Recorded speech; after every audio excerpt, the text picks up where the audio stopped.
3, 2, 1, 0, and liftoff. Welcome to Mission Control, Peralta Design's podcast on all things branding and digital marketing.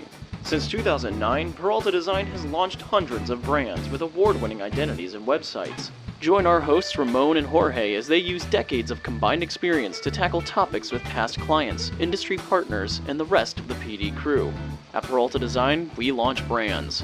But for now, let's launch right into this episode of Mission Control.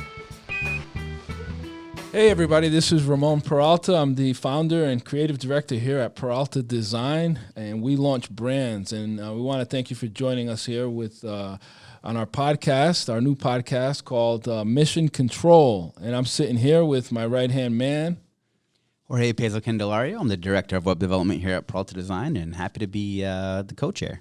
Yes, and we also got to give a shout out to our crew here that's standing by. We've got Steve. He is on the soundboard making all the funky sound effects. And we got Danny Cinto, who's running the cameras and making sure that, we look good. And he's going to chop all this stuff up into some fun content that we can get out there on all those platforms so we can practice what we preach here at Peralta Design. So today we want to talk about this concept of failing fast, or as sometimes we use the industry term of constant beta. It's a term you're going to hear a lot around startups, and where you just iterate. And I'm going to hand the mic over to Jorge here to give us kind of his take on this concept that we want to share with you this time. Sure thing. And I think it's really important for a lot of the business owners and entrepreneurs who might be listening to take into account that we live in this age where never before has more information been available to us. And there's this incredible opportunity to venture out and try new things, to continue to iterate, to prototype, to find out new opportunities and seek them out and be able to accomplish them. And part of the adage is really evolution, adaptation. So many businesses nowadays start as one thing, end up pivoting to a different thing. And I think, especially for us, that's where we've seen a lot of growth, is being able to say, when I started here, we were doing books for Scholastic. I was doing, typesetting and doing, photoshopping and things like that. And then a web opportunity came along. And Ramon said to me, "Hey, do you know how to code?" And I was like, "Yeah." And before you knew it, we had our first web job. I want to say that was for Pop View Maps. And, the 3D maps. Yeah, so that was a throwback. Yeah, it's before PD, I had this other venture called the Guerrilla Group, and our tagline was "Evolve or Die," and it was the same thing, and it came from the startup world where, my experience was one day you could be working for a company. We'd all have had a business card. We create a logo. We're, ripping, ready to go. And the next day they'd pull the plug on it, and then we'd all be back to being 1099s. And then the following day, the running joke was in the incubator startup space was like, "This is it. No, this is it. No, this is it." Whatever it was that we were working on at the time was going to be the next big thing. And so it's very much this concept of evolving or dying, or constantly adapting. Today, as you mentioned, with all the information we have out there, we constantly tell our clients, like, you've got to be looking at the data. You've got to be looking at who's clicking, when, what's their demographic. And in business, you've got to constantly adapt and learn and change. Exactly. And, even for us now, had we not, we'll give a quick shout out to Tasty Golf Tees. Yes. Had Tasty Golf Tees been a success, had that not failed, all of us wouldn't be here today. That is the classic, failure on my part to listen to our clients, because I remember distinctly us having an opportunity to go down to Florida and either be in the ASI show, which is where all the latest promo gadgets are revealed, or go to the PGA show. And I was so hell-bent that Tasty Golf Tees was a golf product, like a legit golf product. And I didn't want to be next to the squeeze ball and the Frisbee and the magic exploding pen or any of that stuff. And so I made the decision. The team deferred to me as the marketing guy. We're going to the golf show. And in hindsight, if we had listened to our clients, if we had listened to where our purchasers were coming from, they were coming from golf tournaments that were looking for tchotchkes to give away. So in fact, it was. Can you tell me a little bit about Tasty Golf Tees for those who might not know? Well, yeah, Tasty Golf Tees was the we were supposed to sail off into the sunset. We invented a flavored golf tee. My buddy John Pax and I. Why would anybody want a flavored golf tee, though? It's because if you play golf, you end up chewing on your golf tees. It's just what you do. And we were chewing on some pretty gnarly golf tees. And we said, you know what if we, of course, we were in an invention environment. We both worked at Walker Digital at the time, and we were surrounded by patent attorneys, and every day we were ideating new ideas and new business plans and so forth. And so we came up with this concept, but we failed to listen to our clients. Our clients were mostly coming from charity golf tournaments looking for a free giveaway. And it's the kind of thing that had we kind of practiced this concept of failing fast and learning from it, we would have adapted. And of course, it was a different time, different era, but a lot of those lessons now we are employing them in PD, where we are listening to our clients, and our clients are asking us, okay, so you launch brands, so then what do you do once you launch it? Hence now we offer these digital marketing services. So it's something that we are definitely doing a much better job of now. And from looking at it from a web development standpoint, it's been really fascinating because the world changes instantly. When we first started doing web projects, it was about, is this mobile friendly? Will it even show up on a phone? And smartphones had only just really started to come out. And I remember saying, next year we're going to have to get into responsive development. And almost overnight it became, no, we need to get into responsive development today. And it became, hey, we have to learn, we have to adapt, we have to evolve and pick up that skill set, because otherwise we're not going to be able to serve our audience, and our competitors are going to eat our lunch. So it became a big part of, hey, how do we do that? And I think that's what a lot of folks I think need to be aware of, is that this information age, things move so quickly. It's important to have the opportunity to keep it rolling. Yeah, I mean, we've had clients that have had, speaking of, I'm staring at this red rocket here, the one on the desk, in case you were wondering. It's the kind of thing that we've had clients that just actually never launched. They really suffered from failure to launch because they let perfection be the enemy of good. It's another thing we preach here, is that you've got to get something out. We have this video that it still holds true, where you, Jorge, mentioned the MVP, or the minimum viable product, where we sit with a client and we say, okay, we get where you want to go with this concept for a business, but what can we realistically launch in a short period of time in a cost-effective manner so that you can prove your concept, and let's see if there's a demand. We've had clients come in where they may have a real complicated business idea, and instead of spending hundreds of thousands of dollars in building that app that's going to change the world, if they just produced a really cost-effective explainer video, they may be able to use that to prototype their idea. And what we used to call back in the day vaporware, get that vaporware out there, get feedback, and you'd much rather fail with a video that gets ill received than with spending hundreds of thousands of dollars on an app that's ill received. So it really comes down to good business sense. Exactly.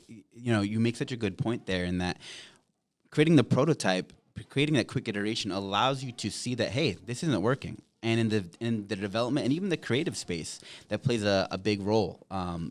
If we were just to start throwing code down on the page before we've had any chance to talk to the client, if you have a business idea and you haven't been able to even put a sketch down on paper or see how it's actually going to feel, you might be investing in something that's just the wrong direction. So it makes sense to be able to create these quick little thumbnail iterations of what your idea is, to be able to flesh it out and see what works and what doesn't. It's so critical. Yeah, absolutely. It makes me think of one of our favorite startup cases, AMI, and how they've evolved, and now they're actually at a point where they thought they were going to be this interview service, which evolved into a resume writing service, which now is just totally becoming something new. They've been renamed. They're working on getting investors to be an entirely new platform, but they needed to get to that point by putting themselves out there. And I just think a lot of businesses are afraid to put themselves out there because they're not giving themselves any room to fail. It's true. And those are the kind of things where not everything is going to work 100%. And having that perseverance to be able to keep moving forward is really critical. When you look at even, all these innovators of our time, a lot of them didn't start out super successful at first. It took a number of times for people to get in, try something that didn't work, and then move to the next step. Look at Tesla and SpaceX. All the first SpaceX rockets crashed terribly. Right, exactly. So there was a problem, and it didn't work out very well. When PayPal first launched, it had the worst business rating reviews of any payment platform, and now it's become one of the de facto platforms. And you look at disruption and innovation in the space. Now you have when the first ever concept Tesla was put out, it was immediately deemed a failure. It wasn't able to perform on any of the benchmarks. But they had the perseverance and the ability to keep innovating to take that to the next level.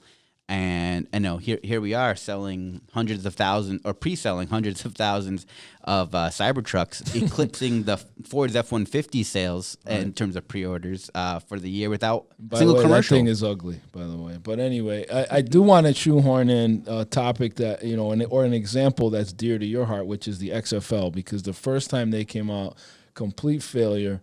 And they're back and they're successful. So why don't we talk a little bit about that as far as an example of failing fast or being in constant beta? Sure thing. So back in 2001, Vince McMahon had an idea. He wanted to, and this is the height of the WWE, and I think it was the WWF at that time. And, the guy is riding high. He's like, I can't lose, nothing I can fail at. And he decided, I'm going to give Americans what they want. I'm going to take all the brashness of the Attitude Era for wrestling. I'm going to combine that with football, and I'm going to come out with this incredible product, and everyone's going to love it. And right out the gate, you could just tell that the on-field product wasn't very good. And then when we got into the violence and players were getting hurt left and right, and before you knew it, it was gone. That first season came out and it failed. And then years later, so just last year actually, we have the Alliance of American Football. They come out and they're saying, hey, we're going to come out with a competitor to the NFL. We're going to do it right. We're going to get into all these markets that are hungry for a team. They come out and their investors pull the plug midway through the season. And they didn't even have the humanity to tell their players, hey, you're going to be out of a job next week. When they showed up to the practice field, there was nothing there. When they go to the league office, it's empty. So that is just, it's just, you can't, incredible. So then this year, and this is the thing where everybody was like, this guy is crazy. He's already failed at doing his own league almost 20 years ago. A competitor comes up, fails immediately. They don't even last a season. And he says, no, we're going to do it right. We're going to look at this an entirely new way. Have professional branding, have professional presentation. We're gonna pay our players a decent salary. Maybe not what the NFL players are making, but enough that it'll sustain. And you look at it, and they're killing it right now. And I think a big part of that was he kept himself out of it this time. He didn't really. I think the first time they did this, and this goes into like alignment or brand alignment. I think that the first time they ran they thought that by running along the coattails of the WWF or the WWE was a good thing. It was actually bad. If you look at their branding, the names of their teams back then was like the Maniacs and the Hitmen, and the Extremes and the Outlaws and the Demons. Demons. Right. So they tried to go along the branding kind of look and feel, if you will, of a lot of their pro wrestlers, and people understand pro wrestling's fake, and so that I think kind of rubbed off onto their football league, and so it was like kind of a farce. It was like, this isn't real football. Right. The questions are, is this whole thing rigged to begin with? Is this just exactly? So I think this time, if you and I would encourage our listeners to go Google and look at the difference between the branding, the logos of the XFL's first set of teams versus their current teams. Their current teams feel more sports-like. They look like they're gear that you would wear, and they've got the professional branding that you would see on a college level or even an NFL level, as opposed to the real kind of comical or comic book. Right. Or it seemed like a joke of itself. Exactly. And they needed to come out with a branding, with a presentation, and even, I mean, they hired professional announcers. They spent the money to show up on the Fox and the ABC and the ESPN, and it just feels more real. I mean, if you look at the opportunity to go into a market that was, let's say, failed, right? So the owner of the St. Louis Rams decided to move them back to LA, and that city hates him for it. Oh my God. And the people turned out. They sold out every single seat that they had reserved for someone at the Bowl this past weekend. They sold out that entire bowl, and people were ravenous for it.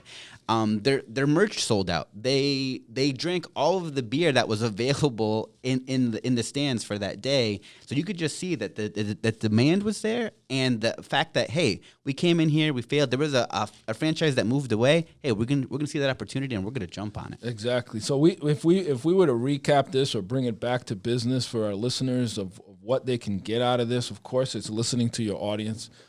We talk about constant beta, so don't be afraid to launch your business or your concept and get feedback and continue to evolve your business as well as your branding. So think of yourself as being in constant beta. You're constantly mining that data, getting feedback, and learning and listening on how to improve. And in some cases, you might have to pivot. You might have to shift gears. You might have to, you may have started out in one kind of service area or service vertical, and you end up in another based on what your clients are saying, and that's okay.